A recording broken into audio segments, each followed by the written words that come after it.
नमस्कार, सत्यहिंदी.com में आपका स्वागत है। एक नजर अब तक की सुर्खियों पर। महाराष्ट्र में शिवसेना के बागी विधायक पीछे हटने को तैयार नहीं। बागी विधायकों की बैठक में उन्होंने डिप्टी स्पीकर नरहरि झिरवाल को हटाने का प्रस्ताव लेने की योजना बनाई है। सूत्रों ने बताया कि बागी गुट के 46 विधायकों के हस्ताक्षर से प्रस्ताव तैयार करने की कार्रवाई की जा रही है। उधर डिप्टी स्पीकर ने भी 16 विधायकों को अयोग्य ठहराने की प्रक्रिया शुरू कर दी।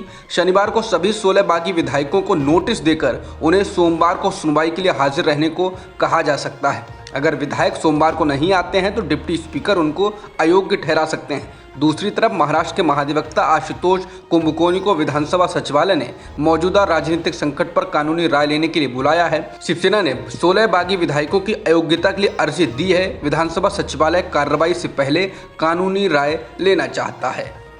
महाराष्ट्र के मुख्यमंत्री उद्धव ठाकरे ने बीजेपी पर शिवसेना को खत्म करने का आरोप लगाया। उद्धव ने शरद पवार, उप मुख्यमंत्री अजित पवार और जयंत पाटिल के साथ मुलाकात के बाद कहा कि हिंदुत्व के चलते जब बीजेपी को अछूत मानकर कोई भी उसके साथ जाने को तैयार नहीं था, तब बाला साहेब ठाकरे ने हिंदुत्व वोटों का विभाजन रोकने के लिए बीजेपी के साथ देने का फैसला किया, लेकिन अब हम उसका खामियाजा भुगत रहे हैं। उद्धव ठाकरे ने कहा कि हमने ऐसे लोगों को टिकट दिया जो जीत नहीं सकते थे और हमने उन्हें टिकट देकर जिताया, लेकिन अब हमारे ही लोगों ने हमारी पीठ में छुरा घोंप दिया है।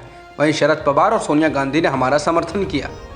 महाराष्ट्र के मुख्यमंत्री ठाकरे ने बीजेपी के साथ जाने को लेकर अपना रुख स्पष्ट कर दिया। ठाकरे ने कहा कि शिवसेना के बागी विधायक उस बीजेपी के साथ जाने की बात कर रहे हैं जिसने हमारी पार्टी और हमारे परिवार को बदनाम किया, लेकिन ऐसा होने का सवाल ही नहीं उठता है। ठाकरे ने इसके साथ ही कहा कि हर शेर को सवा शेर मिलता है। शिवसेना तलवार की तरह है, मयान में रखे तो जंग लग जाती है। यदि आप इसे बाहर निकालते हैं तो ये चमकता है और अब इसे चमकाने का समय आ गया है।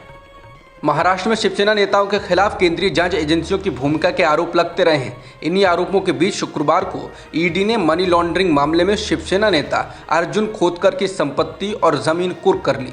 महाराष्ट्र राज्य सहकारी बैंक मामले में एक सहकारी चीनी मिल की अवैध बिक्री से संबंधित मामले में मनी लॉन्ड्रिंग अधिनियम के प्रावधानों के तहत संपत्तियों को कुर्क किया गया है।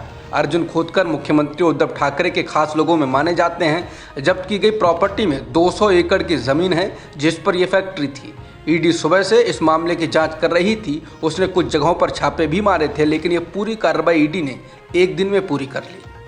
बहुजन समाज पार्टी की प्रमुख मायावती ने शनिवार को कहा कि वो राष्ट्रपति चुनाव में द्रौपदी मुर्मू का चुनाव में समर्थन करेंगी। पार्टी ने कहा कि एक आदिवासी नेता द्रौपदी मुर्मू को समर्थन देने का फैसला बसपा ने इसलिए किया है क्योंकि बीएसपी आदिवासी समुदाय को अपने आंदोलन का एक प्रमुख हिस्सा मानती है। बसपा प्रमुख मायावती ने राष्ट्रपति चुनाव में विपक्ष के उम्मीदवार के चयन से पहले उनसे सलाह न लेने को लेकर निशाना साधा। उन्होंने कहा कि बंगाल के मुख्यमंत्री ममता बनर्जी ने पहली बैठक के लिए केवल कुछ चुनिंदा दलों को बुलाया और शरद पवार ने भी बसपा को चर्चा के लिए नहीं बुलाया। विपक्ष ने केवल आम सहमति बनाने की कोशिश करने का एक दिखावा किया।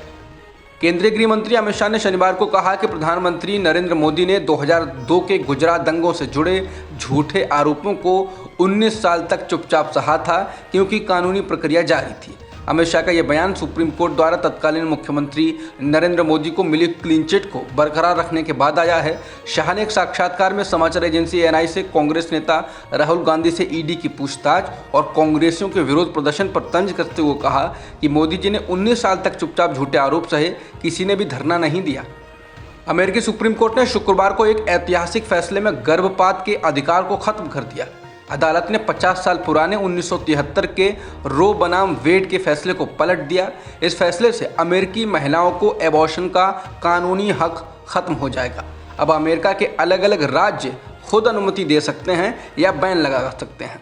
अमेरिकी सुप्रीम कोर्ट ने कहा कि संविधान गर्भपात का अधिकार नहीं देता है। यह गहरा नैतिक मुद्दा है जिस पर लोगों के अपने अपने नज़रिए हैं, इसलिए एबॉर्शन को रेगुलेट करने का अधिकार लोगों और उनके चुने हुए प्रतिनिधियों को वापस कर दिया गया है।